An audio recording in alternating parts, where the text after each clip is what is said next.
The stories presented on this channel are based on real events. Recordings, letters, and diaries found in remote places, often abandoned, without any explanation.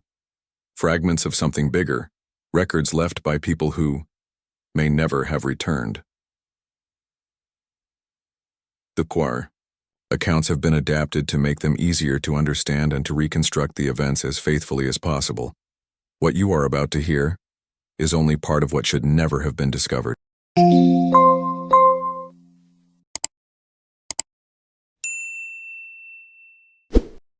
It all started in Ashland, a quiet college town in rural Oregon, known for its old cafes, hidden bookstores, and one of the most respected theater festivals in the state. It was a quiet place, with mountains all around and streets that always seemed damp with drizzle. It was fall, and the leaves were falling as if the whole city was slowing down. For most people, Ashland was just that, a calm transition between the hectic days of youth and adulthood.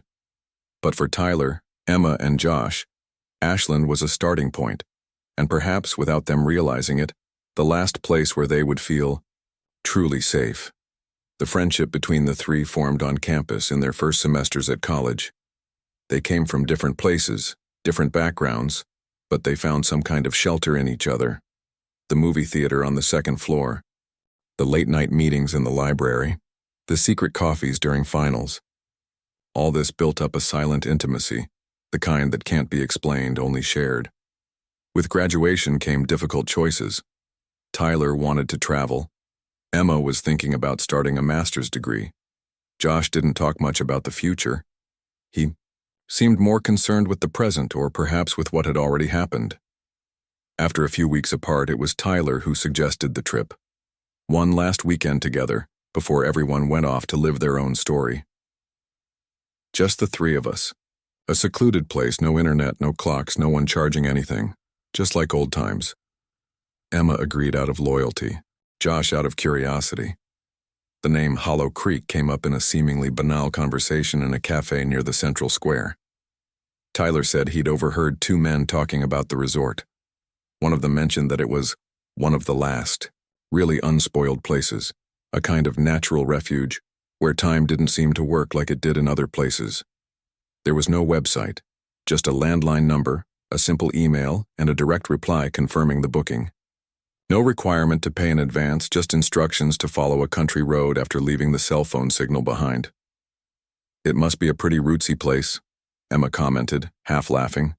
Josh just nodded. He was starting to like the idea. Over the next few days, they started talking to each other again. Tyler created a group on his cell phone called Final Trip, a name that, at the time, seemed like an unfunny joke. Emma packed light clothes and a disposable camera. Josh took an old analog voice recorder, saying he wanted to record the sounds of the forest. On the morning of the trip, the sky was clear. The wind blew strongly, as if it were trying to say something that no one wanted to hear. And so they set off. The dirt road seemed to extend further than any map would suggest. The radio signal had completely disappeared. Cell phones had been silent since the last village, but nobody complained. The surrounding trees grew taller and taller, as if the branches had grown over each other to cover the sky. The daylight filtered through the tops, greenish. Emma joked that they were entering a rural portal, and Josh recorded the phrase with a tape. "Are you recording this too?" asked Tyler with a light laugh. "I'm documenting everything. Then we'll put together a time capsule," replied Josh, focused on the recorder. That's when they saw it, the wooden gate, just as the gas station attendant had described. It was only leaning against it, not locked. It was tall but simple. No plaques, no signs, just two thick logs supporting the gate and a small chain lying on the dirt floor, as if it had been used in some distant time. Tyler got out of the car to open it. The wood was damp to the touch, covered in small patches of moss. "Was that supposed to let us know you'd arrived?" asked Emma, looking around. "There's no doorbell, no intercom either." Josh pointed to a small bronze plaque attached to a stone next to the gate. It was so discreet that it was barely noticeable from the road. "Welcome to Hollow Creek. Please respect the silence of the forest." Emma arched an eyebrow. Poetic, kind of strange, but beautiful. Tyler pushed open the gates slowly. They opened with a low, muffled sound, the kind of sound that seems to swallow up the echo. When they got back to the car, they noticed something they hadn't noticed before. An old security camera, wedged between two trees, partially covered by leaves, but still pointing in the direction of the entrance. Josh commented, somewhat casually, "Strange to have a camera here if there's no reception, no visible surveillance. It must be to ward off hunters or the curious, or it's just there for show, I don't know," replied Tyler, starting the car. The car drove along the internal road and the scene seemed even more isolated. The silence there wasn't the same as outside. It wasn't natural. It was constructed, almost as if there was a void between the sounds, a gap where there should be insects, birds, wind, but maybe that was just the contrast with the road. After a few more minutes, they finally saw the first structures of the resort, dark wooden chalets with high roofs and wide verandas, all very clean, very symmetrical, too tidy. The windows had heavy curtains. None were open, not a person in sight. Emma was the first to break the silence. Beautiful, more rustic than I imagined. Perfect for disconnecting from the world," said Tyler. Josh turned off the recorder but continued to hold it. In the center of the courtyard, a small stone fountain gushed crystal clear water with the most audible sound. Yet, it was the only constant sound in that space. One detail went unnoticed. The water was flowing, but there were no birds around. No leaves falling into the fountain. No insects flying over. Nothing at all. And yet, everything seemed fine. A gentleman appeared on the veranda of the main chalet. Serene face, simple clothes, formal posture. He walked slowly down the steps and approached with a restrained smile. "Welcome to Hollow Creek," he said in a deep voice. "My name is Wallace. We've been expecting you." Tyler got out of the car first. He shook the man's hand. "It's a pleasure. Thank you for seeing us. Of course, everything is prepared in advance here. We like to keep order, everything in its place." Emma and Josh exchanged a quick glance, but didn't say anything.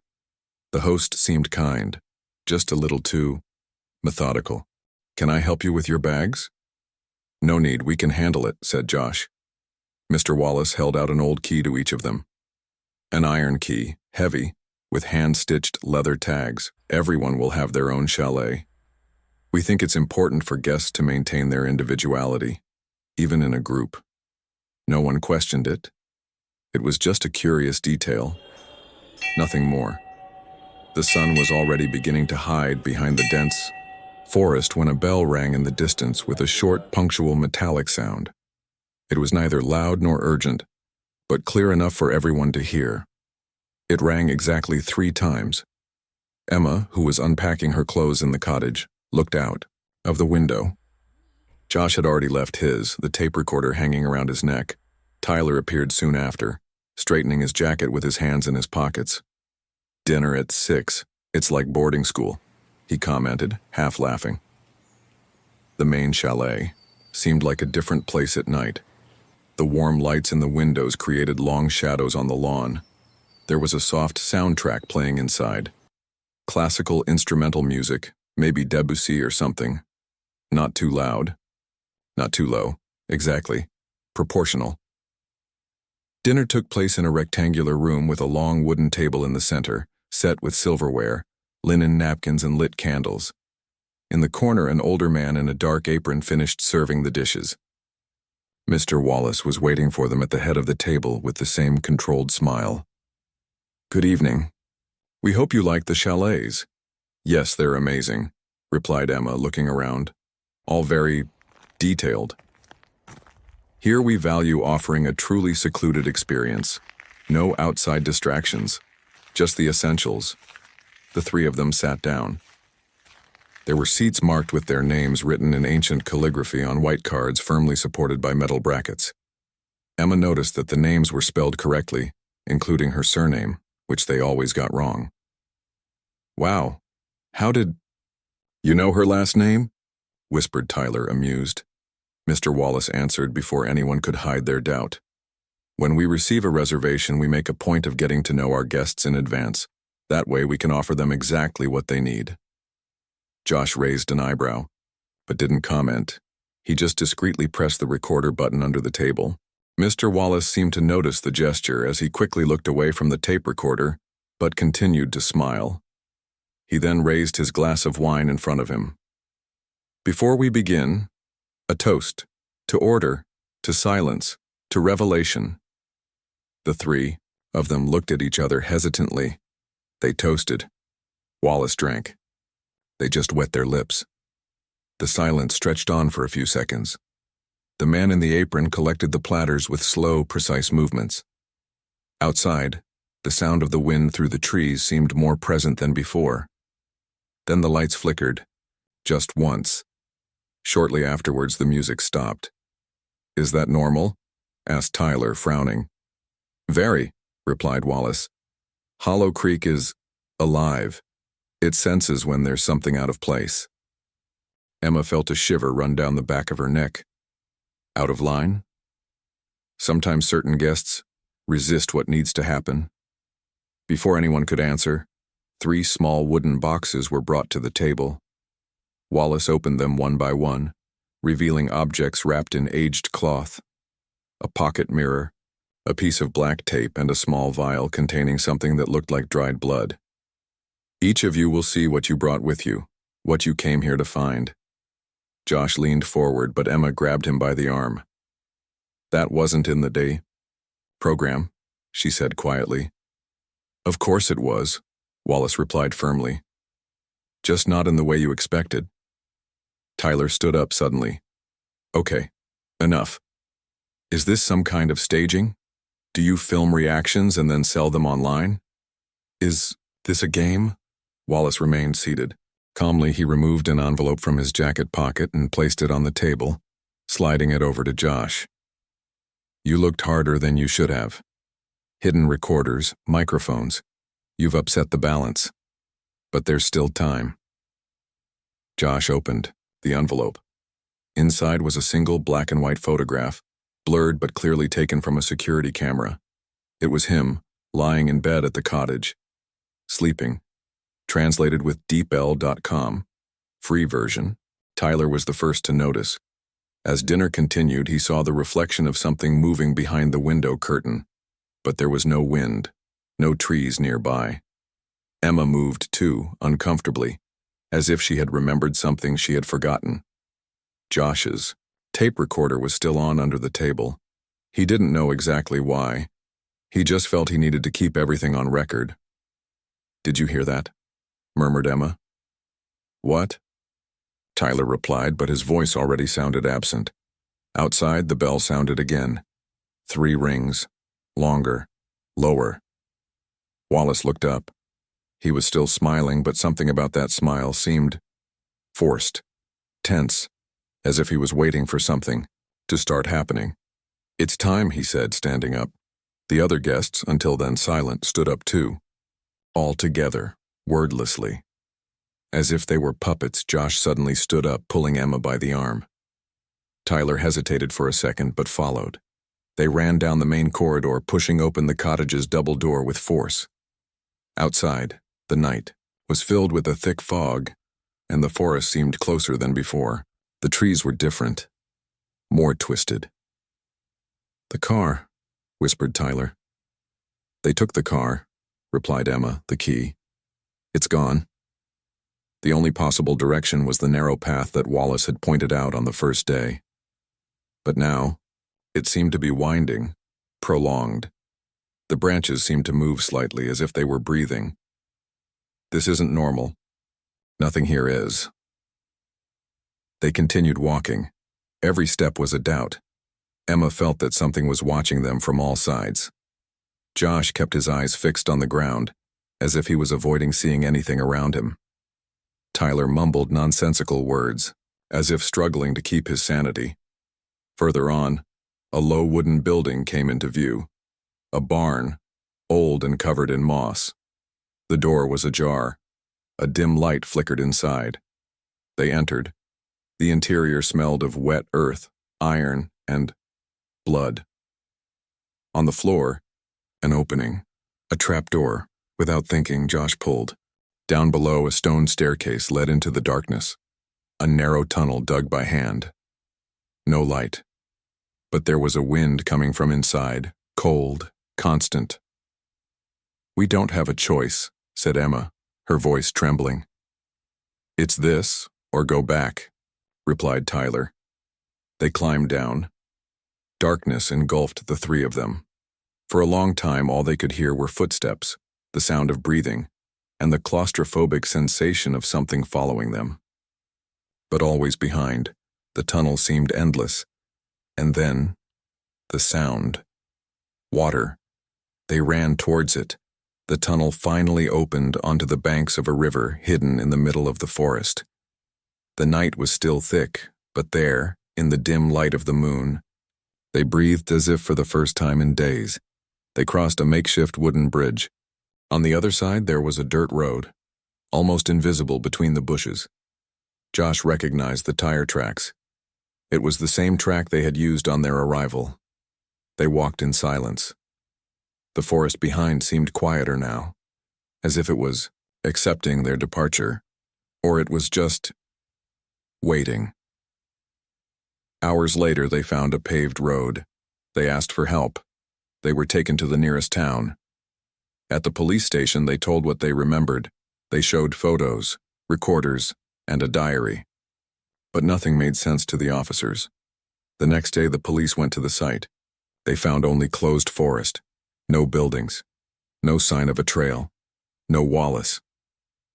The diary, which was with Josh, remained blank for weeks. Until one night, alone in the house, he heard something. 3 metallic knocks, not very loud, but clear. When he opened the diary that morning, there was just one sentence written in Josh's own handwriting. "Not everything that goes out stays out." Josh closed the diary, turned off the lights, and sat in the living room until dawn with the tape recorder on. At least, that's what he remembered doing, because when they opened the house a few days later, he was no longer there. The only object found was Josh's tape recorder, resting on the armchair in the living room, still on with the tape spinning in a static noise. Spread across the floor, mud-soaked footprints crisscrossed the room. But they weren't human. The proportions were wrong, elongated, curved, as if something had crawled or walked on 2 and 4 legs at the same time. There were no signs of forced entry. No security camera picked up any entries. Just the tape recorder. And those impossible marks on the tape in the last few seconds before the noise, a whispered, almost imperceptible phrase, "We never left." On the same day, Emma and Tyler also disappeared. She didn't answer her relatives' calls. The car was found abandoned near a dirt road, the engine still warm. The doors were locked from the inside. Tyler had sent an audio message a few hours earlier, only noise. And in the background, a low sound, like bells. The police gathered the records, the photos, the diary. But everything seemed to restart. No evidence stood up to analysis. No explanation made sense. The only thing that remained was a new note, handwritten and placed inside the diary. The same handwriting as Josh. Not everything that escapes can stay away.